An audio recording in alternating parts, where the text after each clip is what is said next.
Bismillahirrahmanirrahim. Assalamualaikum warahmatullahi wabarakatuh. Alhamdulillah. Wassalatu wassalamu ala Rasulillah sallallahu alaihi wasallam. Ya ayyuhalladzina amanu taqullaha haqqa tuqatih wa la tamutunna illa wa antum muslimun. Teman-teman dimanapun berada, alhamdulillah kita panjatkan puja serta puji syukur kita kehadirat Allah Subhanahu wa taala yang sampai Ramadan ke-9 ini Allah masih memberikan kita kesempatan untuk menunaikan salah satu ibadah. Tentunya itu ibadah Ramadan. Mudah-mudahan Ramadan kali ini Allah jadikan kita lebih bertakwa, lebih dekat dengan Allah Subhanahu wa taala sehingga kita keluar dari Ramadan ini termasuk orang-orang bertakwa, dan kita berharap seluruh amalan perbuatan yang pernah kita lakukan di bulan-bulan puasa ini ya Allah terima, kemudian Allah Subhanahu wa taala anugerahkan kita akhir daripada cerita kehidupan kita ini adalah husnul khatimah, kemudian dimasukkan dalam syukurnya Allah Subhanahu wa taala. Teman-teman yang dirahmati Allah Subhanahu wa taala, ya, kalau berbicara mukjizat Al-Qur'an, ada satu mukjizat Al-Qur'an yang dimana mukjizat itu dilihat dari sisi qiraat, dari sisi bacaan. Ternyata ada mukjizat Al-Quran dari sisi qiraat, yang dimana qiraat ini adalah salah satu dari cabang-cabang ilmu yang terdapat dalam ilmu ulumul Quran. Maka dalam studi di kampus maka disebut dengan teori ilmu qiraat, yang dimana teori ilmu qiraat ini ada juga yang disebut dengan qiraah sab'ah, ada juga yang disebut dengan qiraah asyarah, ada juga yang disebut dengan qiraah arba'ata asyar. Maka dari itu di antara mukjizat Al-Quran, yaitu Quran itu bisa dibaca dengan berbagai variasi bacaan sesuai dengan riwayat-riwayat yang sampai tersambung riwayatnya sampai baginda Muhammad SAW. Hari ini teman-teman ya, yang kita baca namanya riwayat Imam Hafiz dari gurunya Imam Asim bin Abi Nujud Al-Kufi, yang dimana tersambung sanadnya kepada baginda Muhammad SAW. Tahukah kita bahwasanya di antara mukjizat Al-Quran ternyata bukan hanya saja satu cara membacanya, tetapi beragam riwayat yang kita dapatkan hari ini yang dengannya kita mampu dan mudah untuk kita pelajari riwayat-riwayat yang ada. Tetapi yang perlu kita ingatkan bahwa tidak semua kaum muslimin mengerti tentang ilmu qiraat ini. Pertanyaannya ya adalah, apa itu ilmu qiraat? Sederhananya adalah ilmu qiraat itu adalah ilmu yang mempelajari tentang bagaimana pengucapan atau kalimat-kalimat dalam sebuah ayat, baik itu yang muttafaq atau mukhtalaf dalam sebuah riwayat yang disebutkan kepada rawi daripada qari. Nah, kalau kita berbicara riwayat itu sangatlah banyak. Qari itu paling tidak kita temukan ada yang muttafaq disepakati oleh para ulama ada 7, kemudian ada juga 10, arba'ata asyar ada 14, itu ada khilafnya di antara para ulama. Maka dari itu ya, mungkin di antara kita pernah mendengar bacaan yang berbeda-beda. Mungkin kita pernah mendengar bacaan wadduha dibaca wadduhai. Inilah salah satu dari contoh-contoh daripada ilmu qiraat. Maka dari itu supaya lebih jelas, maka saya akan memberikan contoh bagaimana sih ya yang namanya ilmu qiraat itu. Mungkin supaya lebih gampang untuk mencernanya, mari kita lihat surah yang gampang, yaitu surah Al-Fatihah, di mana surat Al-Fatihah ini bisa dibaca dengan berbagai variasi bacaan sesuai dengan rawi, yang dimana rawi ini tersambung sanadnya kepada baginda Muhammad SAW. Contoh misalnya, Alhamdulillahi Rabbil Alamin, Ar-Rahmanir Rahim, Maliki Yawmiddin, Iyyaka na'budu wa iyyaka nasta'in, Ihdinas siratal mustaqim, Siratal ladzina an'amta 'alaihim, ghairil maghdubi 'alaihim waladdallin.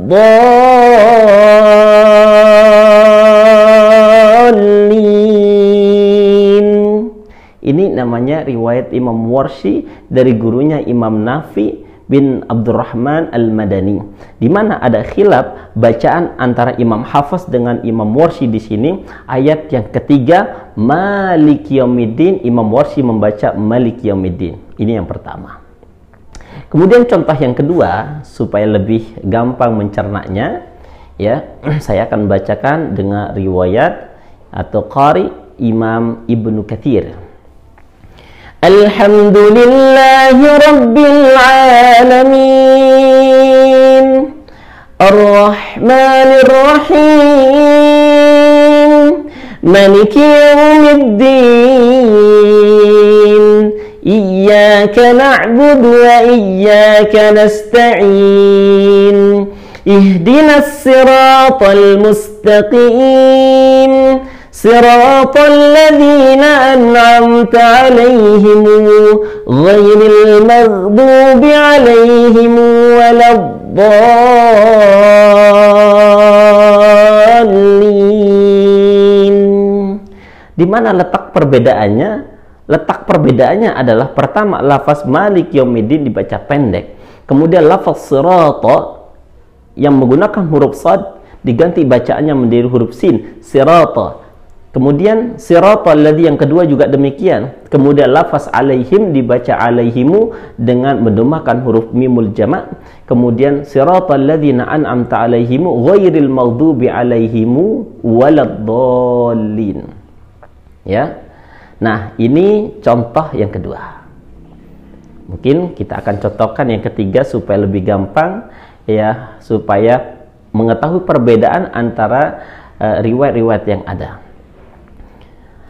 Alhamdulillahi Rabbil Alamin, Ar-Rahmanir Rahim, Maliki Yaumiddin,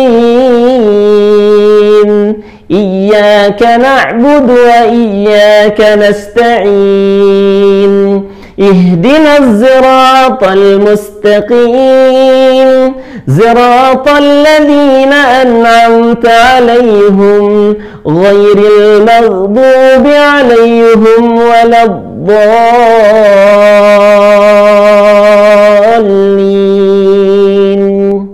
Bacaan ini disebut dengan bacaan Imam Hamzah bin Habib Az-Zayyad Al-Kufi, di mana ya bacaan ini cukup unik, di mana baca lafaz Malik Yaumiddin dibaca pendek, ya, kemudian sirata ismam bizai, ya, dengan menirukan suara zai, kemudian alaihim dengan mendomakan huruf ha menjadi alaihum, ya.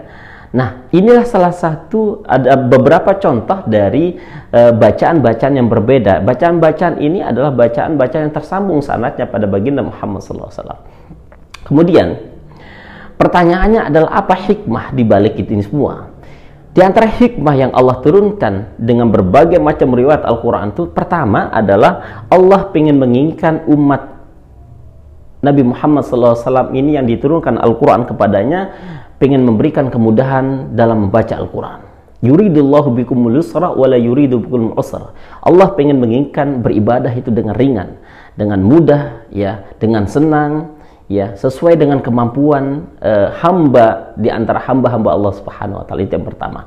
Yang kedua, di antara bentuk kasih sayang Allah Subhanahu wa taala kepada umat Nabi Muhammad ketika Nabi sallallahu alaihi wasallam pernah memberikan sebuah harapan dan doa kepada Allah Subhanahu wa taala melalui malaikat Jibril, sesungguhnya umatku ini ada yang lemah, ada yang anak-anak, ada yang bahasanya bermacam-macam, maka ya Allah, kalau bisa bacaan Al-Quran itu jangan diturunkan dengan satu bacaan, kalau bisa bervariasi supaya mudah orang itu membaca. Ini salah satu, ya, rahmat Allah kepada umat Nabi Muhammad SAW. Mungkin kita bertanya, apa sih faktor, ya, faktor utama, ya, Allah turunkan Al-Quran? Di antara faktor-faktor yang sangat banyak, ya, mungkin kita bisa sebutkan satu. Oh, ternyata ketika turun Al-Quran di kota Mekah dan Madinah, kita tahu bahwasanya Mekah dan Madinah itu, terlebih khusus di Mekah itu terdapat suku-suku, oh ternyata bahasa Arab itu pada zaman itu memiliki dialekmatika, atau orang-orang Arab itu memiliki dialekmatika dalam pengucapan yang berbeda-beda. Sehingga kalau seandainya Al-Quran itu turun kepada mereka dengan satu dialek bacaan, mungkin akan yang lain akan cemburu. Sehingga Allah Subhanahu wa Ta'ala turunkan dengan sesuai dengan lidah-lidah mereka. Sehingga apa? Sehingga Quran itu mudah untuk dibaca. Kita tahu di zaman itu ada Bani Quraisy, ada Bani Khudail, ada Bani Tamim, ada Bani Yaman, ada Bani Kinanah dan sebagainya. Yang itu semua itu memiliki variasi dialekmatika dalam pengucapan bahasa Arab. Inilah salah satu faktor yang membuat jadikan Allah jadikan Al-Quran itu diturunkan dengan berbagai macam ragam bacaan. Maka dari itu mari saya mengajak kepada diri saya dan kita semua teman-teman untuk terus belajar, baik itu belajar Quran, tahsinnya, makharijul hurufnya, kemudian ilmu tajwidnya, qiraatnya, tafsirnya, kemudian ilmu i'rabulnya, kemudian ilmu tadabbur dan ilmu hafalan dan semuanya. Sehingga Al-Quran yang turun kepada kita betul-betul kita jadikan sebagai melekat pada diri kita. Sehingga ada satu ungkapan ulama mengatakan kullu syai'in yartabitu ma'al Qur'an fa huwa syai'un 'azim. Sesuatu yang melekat pada dirinya itu Al-Qur'an, maka dia akan menjadi mulia. Ternyata barometer orang yang mulia itu adalah sederhana saja.